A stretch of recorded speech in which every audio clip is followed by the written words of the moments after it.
आज म तपाईहरुलाई सिकाउँछु यसमा हाम्रो बेल सीपीयूमा टाइम कसरी सेट गर्ने भन्ने। यहाँ हेर्दै गर्नु होला। यहाँ अब म मेनु थिच्दै छु। मेनुबाट हाम्रो सम्पूर्ण यहाँबाट सेटिङ सुरु हुन्छ। मेनु यसरी थिचे।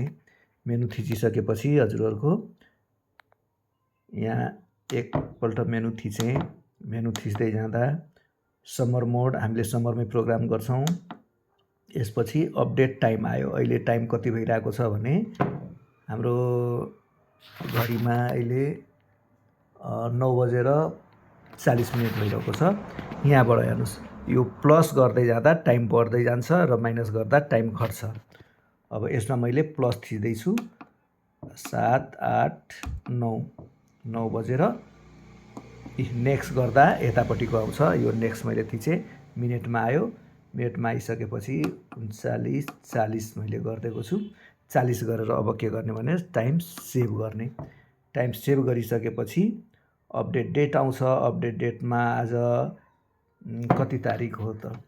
आज 22 तारिख हो। 22 तारिख। अब नेक्स्ट गरे महिनामा गयो। तेस्रो महिना हो क्यारे हो। अब मैले माइनस थिचेर 3 मा ल्याएँ। अंग्रेजी महिना लाग्छ यसमा 4 3 3 पछि यहाँ फेरि नेक्स्ट थिचे। नेक्स्ट थिचेपछि अब एयरमा आयो। एयरमा अहिले 2026 छ भने यसलाई यहाँबाट प्लस थिच्दै जाने।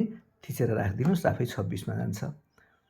16 17 18 19 20 21 22 25 26 यहाँ माइनस गर्दै 27 भयो भने यहाँ माइनस 26। आज ट्युजडे ठीक छ।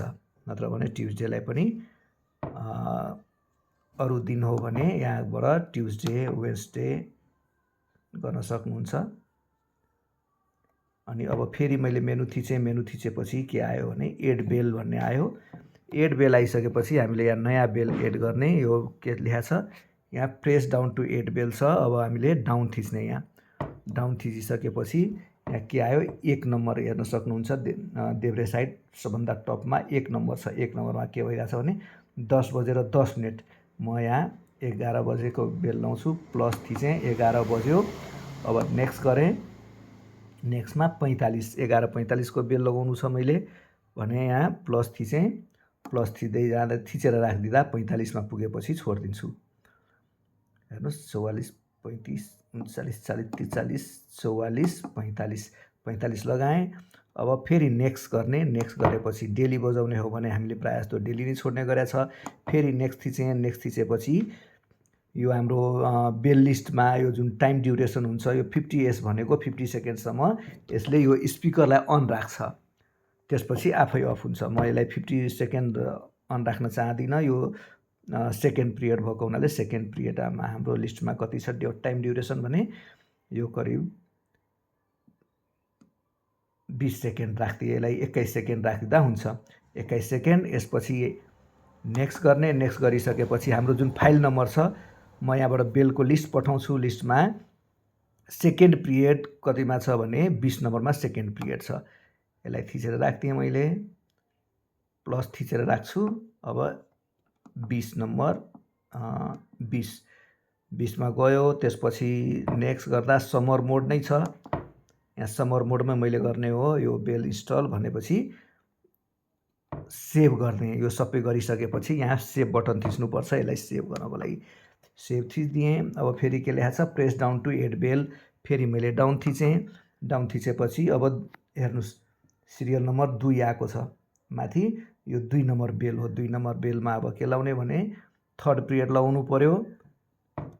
म नेक्स्ट गर्दै टाइममा आएँ। थर्ड पिरियड अब मैले 12 बजे लगाउँछु। जस्ट टेस्टिङको लागि मात्रै हो। 12 भइसकेपछि नेक्स्ट ठ्याक्कै 12 बजे लगाउनु छ भने यो डाउन थिच्दै जान्छु। 0 मा यो आउँछ टाइम। अनि फेरि डेली नै लगाउँछु। यो सेकेन्डमा यसलाई पनि 25 सेकेन्ड गरिदिन्छु। हाम्रो टाइम बेल लिस्टमा यो टाइम कति छ भने टाइम ड्युरेसन त्यहाँ लेखेको छ दाहिनेपट्टि साइडमा। त्यो आफैले हेर्नु होला कति सेकेन्ड छ। त्यो सेकेन्डलाई यहाँ लाउनु होला।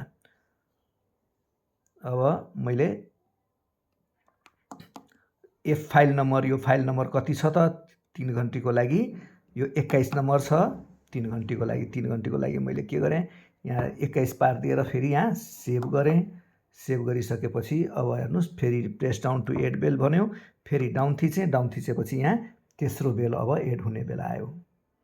यसै गरी सम्पूर्ण बेलहरू हामीले सेड्युल गर्छौँ, तर याद राख्नु होला 12 बजेपछि यसमा 1 2 होइन कि 12 बजेपछि 13 14 15 बजाउनुपर्छ। त्यसपछि सेभ गरिदिने।